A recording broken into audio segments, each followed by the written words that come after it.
Hello and welcome back. It's been a minute since we've been able to do a show here with you guys, and we have definitely missed you. Thanks to Rafferby for all the love on Twitter. Well, right back at you. We heart you, buddy. We love you. All right, so I'm sorry it's been so long, but we're happy that we are here to do a show for you tonight. I love you guys. All right, okay. We know how this game is played, but I'm going to tell you anyway, just in case this may be one of somebody's first time. All right, I'll be asking a series of increasingly difficult trivia questions. First, it'll be 2, then 3, then 4 answers for you to choose from. If you get all of the answers right, you will either win or split the cash prize. Get an answer wrong, don't worry. You won't be eligible for today's cash prize, but you can continue to play, earning gems. Gems let you buy stuff like taking one of the wrong answers off the board, and of course, extra lives. These keep you in the game, even if you get a question wrong, except for question 12. Now, don't forget, the easiest way to get extra lives, just invite friends to play and have them use your referral codes. All right, so let's get into it. Here we go with question number 1. What film series is about a CIA assassin suffering from extreme memory loss? Is it Bourne or Shrek? Bourne or Shrek? In the earliest days of the Moscow station, almost all of the CIA case officers were actually male.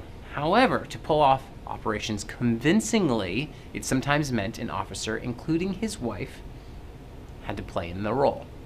It's pretty cool. A little tag team action. Well, your correct answer is Bourne, of course. Yes, 98. I could go for a Shrek-Bourne crossover movie. Jason Bourne and Shrek get themselves into some trouble.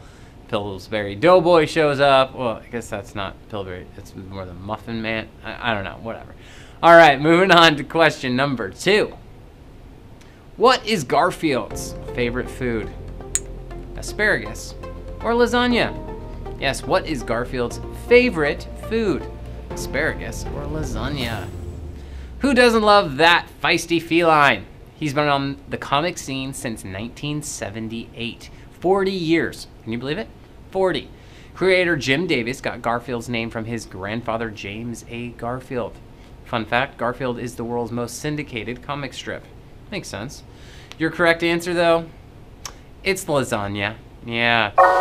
Guess he doesn't want his pee to smell and he stays away from asparagus. By 2004, Garfield appeared in nearly 2,600 newspapers and sold from $750 million to $1 billion worth of merchandise in 111 countries. That is so much cat merchandise. Moving on to Q3. Deadheads is the nickname for fans of which of these brands? Queen, Grateful Dead, or One Direction? Queen, Grateful Dead, or One Direction? There are some pretty cool fan group nicknames out there. You know, we got the Barry Manilow Fanilows, Lady Gaga Little Monsters, The Killers, The Victims, Meghan Trainor, The Megatrons. Megatron. All right, your correct answer is, of course, The Grateful Dead. Yeah, 96% of you got it right. I thought about doing this question in a tie-dye t-shirt and bandana, and, you know, but we thought we'd probably give it away, you know? The Grateful Dead are actually still doing things. Now they've got Dead & Co., and Mr. John Mayer's out there rocking it with them. Moving on to Q4. Who is the host of NBC's The Sing-Off? Ryan Seacrest, Jewel, Nick Lachey. Ryan Seacrest, Jewel, or Nick Lachey. In 2009, NBC premiered The Sing-Off, a limited-run reality competition series. The premise of the show pits 10 a cappella groups ranging from high school to professional in a head-to-head battle for the title of the ultimate singer as a group, only using your mouth, no music. Your correct answer is Mr. Nick Lachey. Yeah, 77% of you know your shows. Born in Harlan, Kentucky, Nick Lachey first rose to fame by singing in the boy band 98 Degrees. Then later married Jessica Simpson.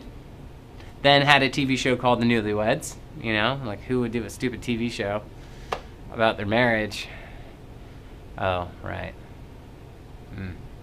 Well, you know, then they actually got a divorce, sadly, but now Jessica Simpson's a billionaire, so there's that. Moving on to Q5. Which country was the most recent Miss Universe winner representing? Australia, Venezuela, or the Philippines? Australia, Venezuela, or the Philippines?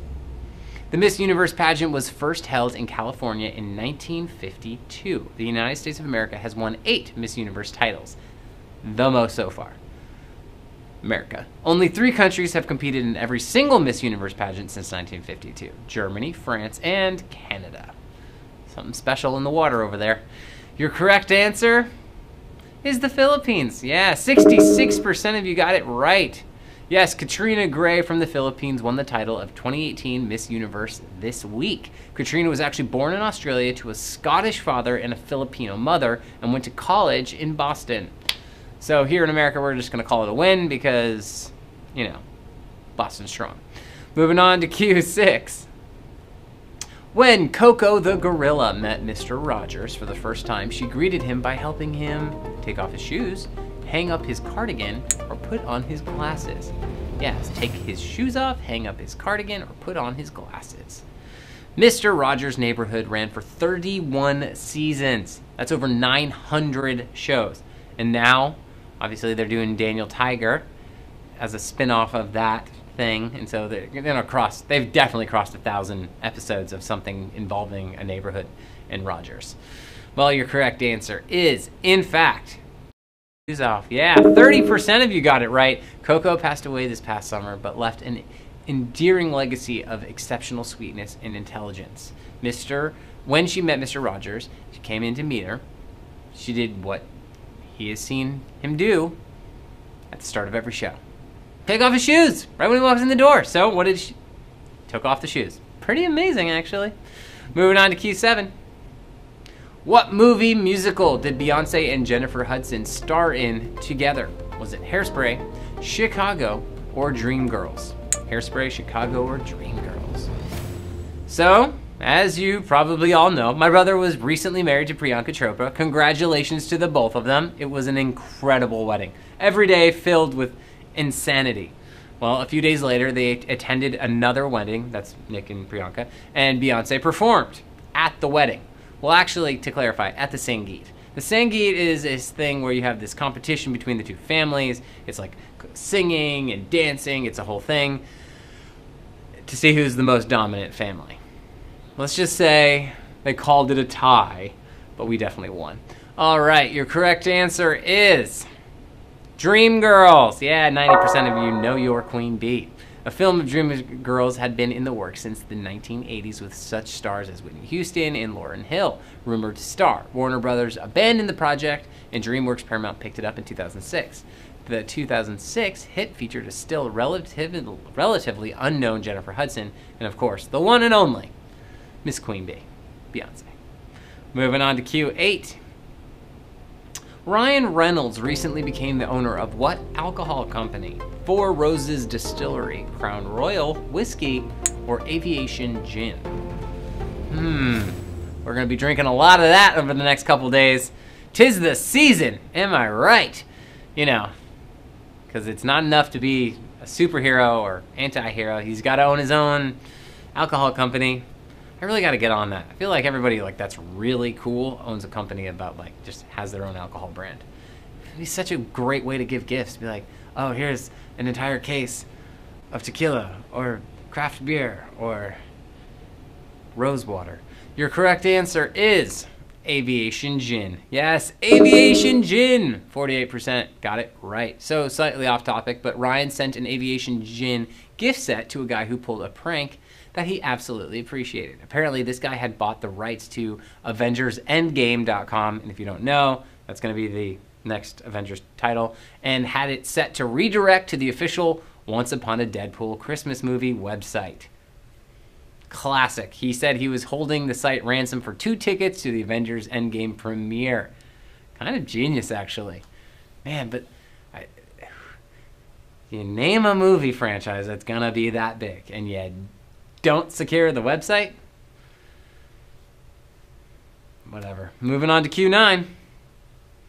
Kevin Spacey was cut out of J. Paul Getty biopic and replaced by the star of which of these films? The Big Lebowski, Titanic, A Few Good Men, or The Sound of Music?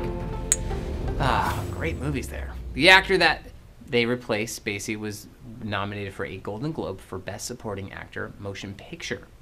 So I guess they kind of made the right move. Because, you know, nominations. I guess it is award season. It's happening. Who are you rooting for? Lady Gaga? Maybe? She's going to win it? She's going to win it all? Bradley Cooper, though. That movie. All right, well, getting off topic. Your correct answer is The Sound of Music. The hills are alive with the sound of music. Yes, The Sound of Music. Christopher Plummer's first motion picture was stage struck in 1956, but he is probably best known for playing Captain Von Trapp in The Sound of Music. It's pretty amazing, actually. You have 11 in for the cash prize still. That's pretty good. Here we go. Question 10. Which of these songs became an international hit in 1986 and was recorded for the Pretty in Pink soundtrack? Take Me Home, If You Leave, Get to Know Ya, or Try a Little Tenderness. Ooh, great songs too. A poor girl must choose between the affection of dating her childhood sweetheart and the rich but sensitive playboy. Isn't that always what happens in high school? Sometimes you just gotta make those hard choices, people. Money can't buy you happiness. It sure can get you close. Your correct answer is If You Leave. Yes, 33% of you got it right. If You Leave is a 1986 song by the British synth group OMD. The band wrote If You Leave after John Hughes decided to change the ending to Pretty in Pink after poor test audience reactions. The song was made, and we are forever grateful. We are. All right, moving on to question 11. The TV series Seinfeld begins and ends with a conversation about what? Soup, bagels, buttons, pens. Soup, bagels, buttons, or pens. All things I need on my staples list. As Kramer became more popular, his entrance applause grew so loud and prolonged that the cast complained it was ruining the pacing of their directors subsequently asked the audience not to applaud so much when Kramer entered. I'm sure that didn't piss him off. Be like, no. They want the magic. Let them feel it. That's what I would say. Like, you know, like Kramer. Well, the correct answer is buttons. Yeah, 22% right. The second button is the key button, and it's true. It really makes or breaks the shirt. Look at it. You know, if you have a button here, if you don't have that second button, you're either all the way up, all the way down. It kind of holds it all together. Truly a show about nothing. Or was it a show about everything? All right, moving on to your final question of the night. Are you ready? Oh, I am. I'm ready. Give you some money. Yes, giving away some cash. Giving away some cash money. All right, here we go. Question 12. The actor who played Luigi in the live-action Super Mario Brothers film was born where? The United States, Brazil, Mexico, or Colombia? United States, Brazil, Mexico, or Colombia? The movie was the second time that Bob Hoskins had played a plumber. He previously played one in the movie Brazil in 1985. But we're not talking about Bob Hoskins. We're talking about the other actor who played Luigi. So who is it, and where are they from? Do you know? Well, your correct answer is Colombia. Yes, we're talking about none other than John Leguizamo from Bogota, Colombia. More recently, he's been in such films as John Wick and the voice of Sid in Ice Age films. Love that guy. His one-man show last year on Broadway was spectacular. I think we might have some winners. Let's find out. Yes, we do. We actually have 2 winners sharing the prize. Jolly Rancher Kid, 50 bucks, and my good old friend Britley. Hello, Britley. It's been a while. Congratulations. $50 for you to spend on someone nice for the holidays. Well, thank you. That is it for tonight, and thank you for joining the show. We hope you have a great evening. Due to the holidays and other things going on, we are hoping to run a few more games before the new year, so watch your push notifications. It'll be a little more random. But have a great weekend. We love you, and we will, in fact, see you soon.